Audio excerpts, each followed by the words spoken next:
আসসালামু আলাইকুম sir.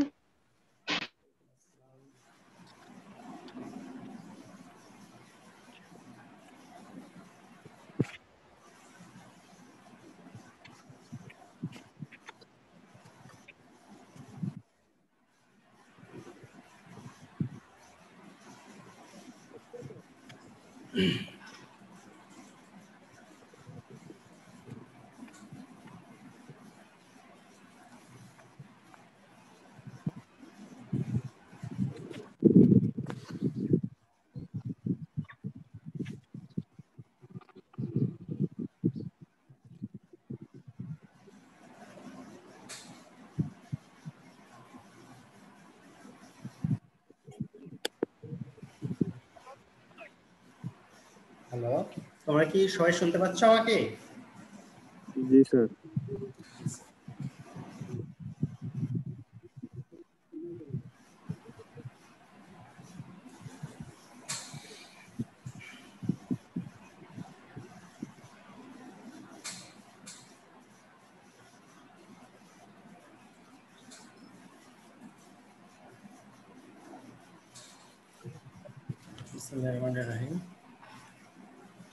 Bogura YMCA public school and কলেজের পক্ষ থেকে একাদশ শ্রেণীর নবাগত সকল শিক্ষার্থীকে অভিনন্দন রইল।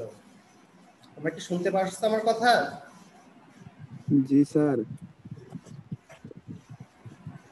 শুনতে পারছি।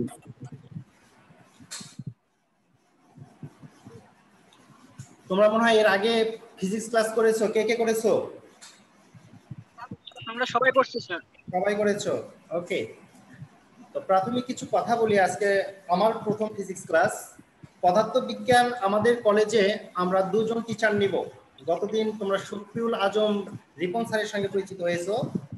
উনি তোমাদের সম্ভবত ভেক্টর দিয়ে শুরু করেছেন। ওকে, তো প্রাথমিক কিছু কথা শোনো তোমরা। যে আমরা ক্লাস 9-10-এ যেটা পড়েছি, ক্লাস 9-10 একটা বোর্ড বই ছিল, কিন্তু ইন্টারমিডিয়েটে এসে এই বোর্ড বই থাকবে না, বিভিন্ন রাইটারের বই থাকবে। বগুড়ার আমরা বাজারে অনেক কলেজ, অনেক রকম বই আমরা ইউজ করব। পদার্থ ক্লাসটা আমাদের কলেজে, হ্যালো বাবা, কথা কি ক্লিয়ার শোনা যায়? জি স্যার, শোনা যায়। আচ্ছা ঠিক আছে, কোনো প্রবলেম হইলে বলো। স্যার ধরেছে দ্বিতীয় অধ্যায়, আমি ধরবো তৃতীয় অধ্যায়। একই সাবজেক্ট আমরা দুজন টিচার নিব। আর তোমরা সবাই জানো যে ক্লাস 9-10-এর চেয়ে একাদশ একটু আলাদা, কারণ একাদশে আমরা দুটা পাঠ করব, পদার্থবিজ্ঞান প্রথম পত্র, পদার্থবিজ্ঞান দ্বিতীয় পত্র।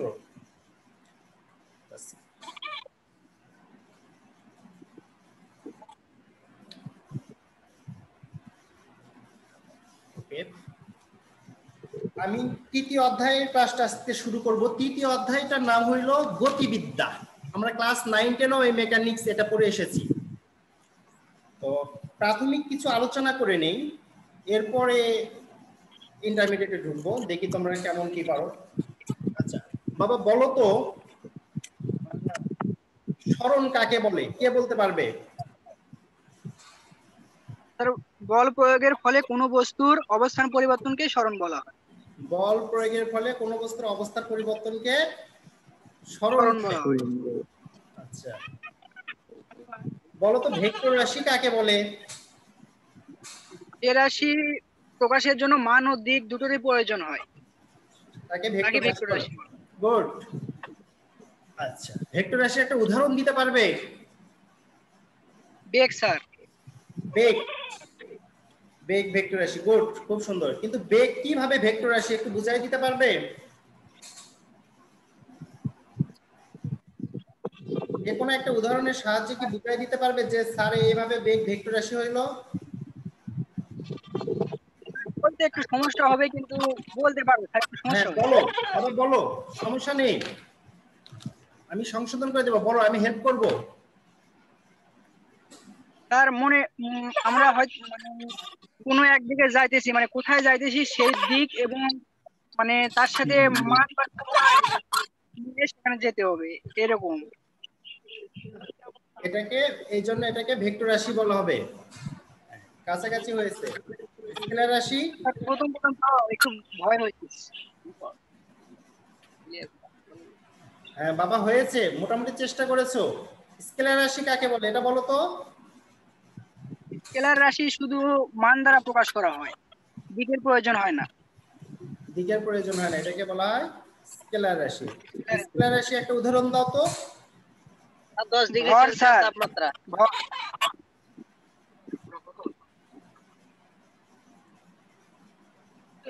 আচ্ছা ওকে, থ্যাংক ইউ। তবে শোনো, ইন্টারমিডিয়েটের প্রত্যেকটা অধ্যায় সাজানো আছে। ক্লাস 9-এ তোমরা যে সকল টপিক করেছো এই টপিক দিয়ে শুরু করা আছে আলোচনা, শুরু করে আমরা ইন্টারমিডিয়েটের কিছু টপিকে আসব। তোমরা নেক্সট ডে থেকে তোমরা ক্যালকুলেটর, খাতা, পেন নিয়ে বসবে। আমি বোর্ডে একটা করে ইকুয়েশন প্রমাণ করব, প্রমাণ করে সূত্র বের করব। সূত্র বের হয়ে গেলে সেই সূত্রের সাহায্যে আমরা গাণিতিক সমস্যাগুলো সলভ করব। গাণিতিক সমস্যা সলভ যখন হয়ে যাবে, এরপরে ওই সূত্রের সাহায্যে বা ওই টপিকের সাহায্যে বিগত বছরের কি ধরনের প্রশ্ন এসেছে বা কি ধরনের প্রশ্ন আসে আমরা এটা আলোচনা করব। তোমরা বুঝতে পেরেছো? আর প্রতিদিন আমি যতটুকু টপিক পড়াবো এইটুকু টপিকের আউটপুট নেব, অর্থাৎ প্রতিদিন তোমাদেরকে এই পড়াটা খাতা স্ক্রিনে এইভাবে দেখাতে হবে যে স্যার পড়াটা করেছি। ওকে? তোমরা জানো যে পদার্থবিজ্ঞান খুব সায়েন্সের জন্য সবচেয়ে বেশি ইম্পর্টেন্ট সাবজেক্ট। এই সাবজেক্টের উপরে তোমাদের লাইফের অর্ধেক কিছু নির্ভর করবে। ভার্সিটিতে ভালো ভালো সাবজেক্ট বলো, ইঞ্জিনিয়ারিং বলো, সবকিছু পদার্থবিজ্ঞানের উপর নির্ভর করবে। আর তোমরা একাদশ শ্রেণীতে, তোমরা নবম দশম শ্রেণীতে যতটুকু পড়েছো, বাট একাদশ শ্রেণীতে তোমাদের বেসটাকে আরো ভালো করতে হবে। একাদশ নবম দশম শ্রেণীতে যেমন তোমাদের ফিক্সড কিছু বই ছিল, বোর্ড বইটা ছিল, এটা একটা ছিল, কিন্তু আমাদের একাদশ শ্রেণীতে কিন্তু বিভিন্ন রাইটারের বই আছে। এখন কোন স্যার কোন রাইটারের বই থেকে কিভাবে প্রশ্ন করবে এটা কিন্তু তুমি বলতে পারবে না। এই কারণে তোমাদের বেসটাকে খুব ভালো করতে হবে। প্রত্যেকটা অধ্যায়ে যে ইম্পর্টেন্ট টপিকস গুলো আছে এই টপিকস গুলো তোমাকে খুব ভালোভাবে বুঝতে হবে এবং এটা সংক্রান্ত যে কোনো সৃজনশীল শিখতে হবে, তাহলে তুমি কখনোই কোনো জায়গায় আটকে যাবে না। বুঝতে পেরেছো? তো আমি বেশ কয়েকটা প্রশ্ন করলাম, তোমরা উত্তর দেওয়ার চেষ্টা করেছো, মোটামুটি ভালো পেরেছো। ওকে, এই গতিবিদ্যাতে ক্লাস 9-10-এর কিছু সংখ্যা দিয়ে শুরু করা আছে, এরপরে ইন্টারমিডিয়েটের কিছু প্রমাণ দেওয়া আছে বা ইন্টারমিডিয়েটের টপিকস গুলো ঢোকানো আছে। তো আমি প্রাথমিক ক্লাসে আরো দুই একজন ছাত্রকে জিজ্ঞেস করতে চাই দুই চারটা প্রশ্ন, দেখে আর কে উত্তর দিতে পারে। ত্বরণ কাকে বলে? একাধিক ছাত্রের অ্যান্সার আশা করি।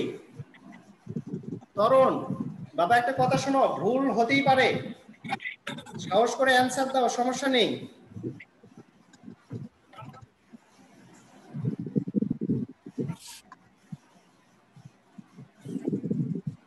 চেষ্টা করো।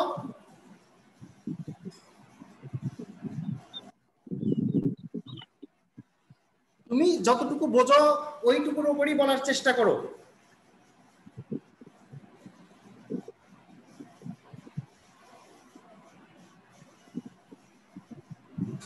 ভেক্টর রাশির সংজ্ঞাটা কিন্তু ভালো হয়েছিল। স্যার মনে পড়তেছে, মনে পড়তেছে না? তাহলে আমি শুরু করি। অনেকদিন থেকে পড়া নাই তো, পড়া নেই না? তাহলে আমরা যখন পদার্থ করব তখন তুমি যেভাবে উদাহরণ দেওয়ার চেষ্টা করেছিলে ঠিক ওইভাবে একটু হলো বাস্তব জগতের উদাহরণগুলো দিয়ে একটু মনে রাখার চেষ্টা করব, তাহলে পদার্থটা একটু হলো সহজ হবে। যেমন যে প্রশ্নটা আমি করেছিলাম, ভেক্টর রাশি কাকে বলে? ভেক্টর রাশি কিন্তু ভেক্টর অধ্যায়ের সঙ্গে সম্পর্কযুক্ত, বাট ওই রাশিকে ধরে ভেক্টর অধ্যায়ের সঙ্গে এটা সম্পর্কযুক্ত হলো এই অধ্যায়ে আমার লাগবে। যেমন ধরো এমসিকিউ, বেশ কিছু এমসিকিউ আসবে, তাহলে আমরা একটু ভেক্টর রাশিতে দেই, শুরু করে দেই। যে তুমি বলেছিলে যে সকল ভৌত রাশিকে সম্পূর্ণরূপে প্রকাশ করার জন্য মান এবং দিক উভয়ই লাগে সেটাকে বলা হবে ভেক্টর রাশি, তাই না? তাহলে এই সংজ্ঞাটা আমরা বই থেকে পড়লাম, যে সকল ভৌত রাশিকে সম্পূর্ণরূপে প্রকাশ করার জন্য মান এবং দিক। এরপরে আমরা একটু চিন্তা করব যে সংজ্ঞাটার ভিতরের যে লাইনগুলো বা ওয়ার্ডগুলো ইউজ করেছে এগুলো আমরা বুঝি কিনা। ফার্স্টে বললাম কি যে সকল ভৌত রাশিকে, তাহলে আমাদের বোঝা উচিত ভৌত রাশি কি। বাস্তব জগতে যা কিছু দেখা যায়, ধরা যায়, ছোঁয়া যায়, সব ভৌত। অর্থাৎ আমরা যেটা হাতে না দেখবো, চোখে হাতে দেখতে পারবো, ধরতে পারবো, ছুতে পারবো, এগুলি ভৌত।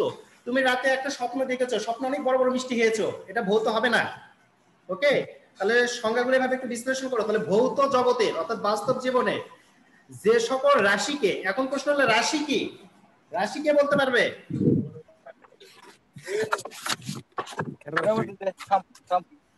রাশিটা কি? ভৌত জগতে যে সকল বস্তু পরিমাপ করা যায় সেগুলি রাশি। দৈর্ঘ্য মাপা যায়, প্রস্থ মাপা যায়, ভর মাপা যায়, এগুলি রাশি। কিন্তু যেগুলি মাপা যায় না এগুলি কখনো রাশি হতে পারে না। আকাশের মেঘ মাপা যায় না, সমুদ্রের পানি মাপা যায় না, মানুষের ভালোবাসা, দোষ, গুণ, এগুলো মাপা যায় না, এগুলো কখনো রাশি হতে পারে না। তাহলে ভেক্টর রাশিটার সংজ্ঞা কি হইলো? যে সকল ভৌত রাশিকে সম্পূর্ণরূপে প্রকাশ করার জন্য মান ও দিক উভয়েরই প্রয়োজন, এটাকে বলা হয় ভেক্টর রাশি। আর স্কেলার রাশি কি? যে সকল ভৌত রাশিকে সম্পূর্ণরূপে প্রকাশ করার জন্য শুধু মান লাগে, দিক লাগে না, এটাকে বলা হয় স্কেলার রাশি।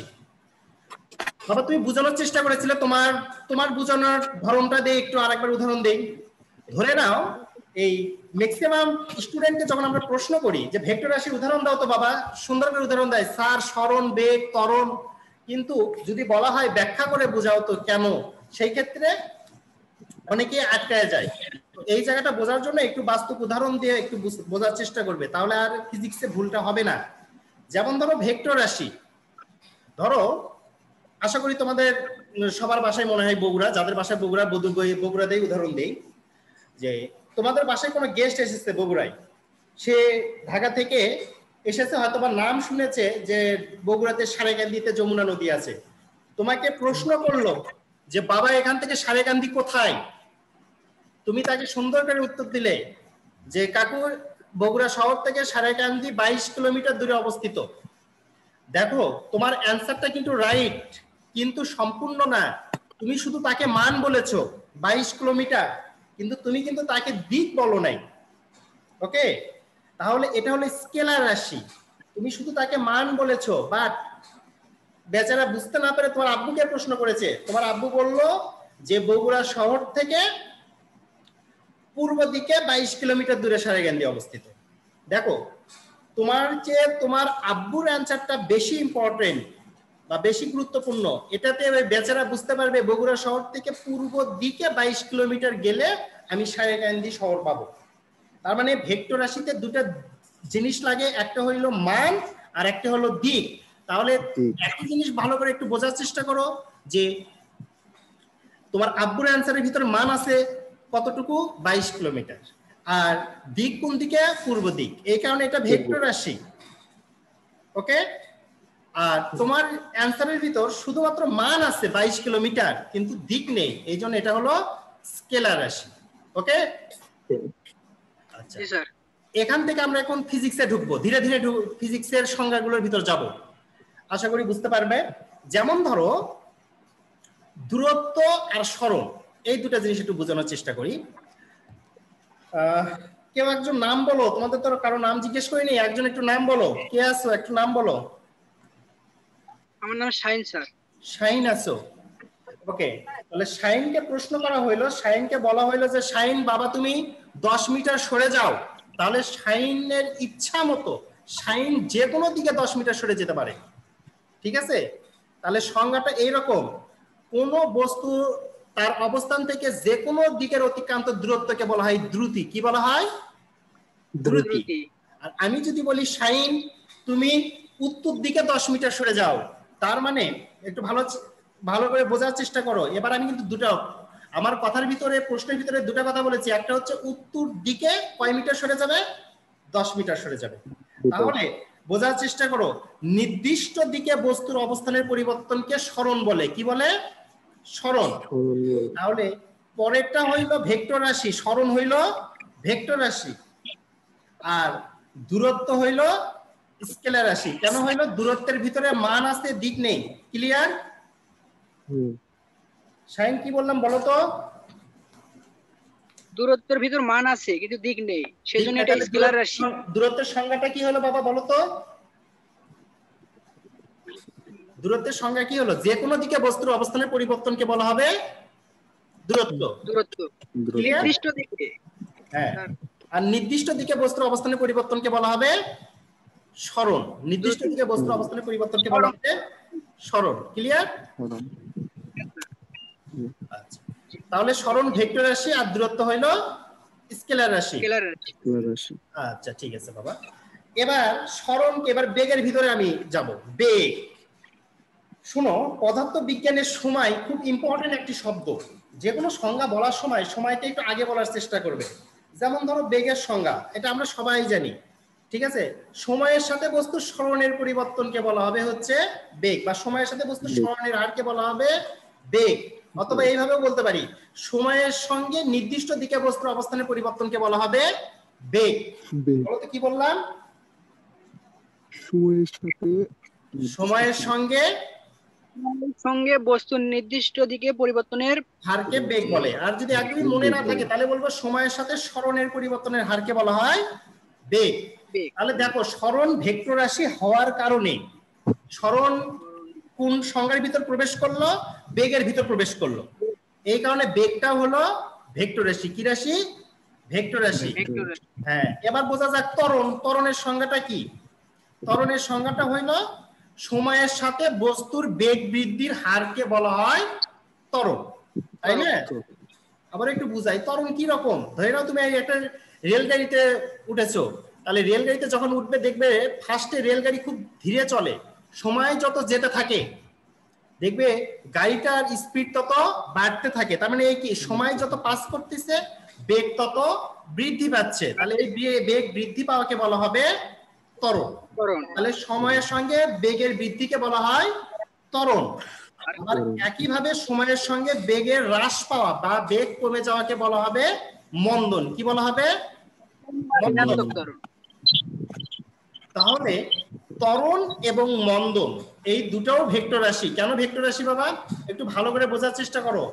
ফার্স্টেই সরণ ছিল ভেক্টর রাশি, সরণ বেগের সংজ্ঞার ভিতর প্রবেশ করেছে, তাই বেগ ভেক্টর রাশি।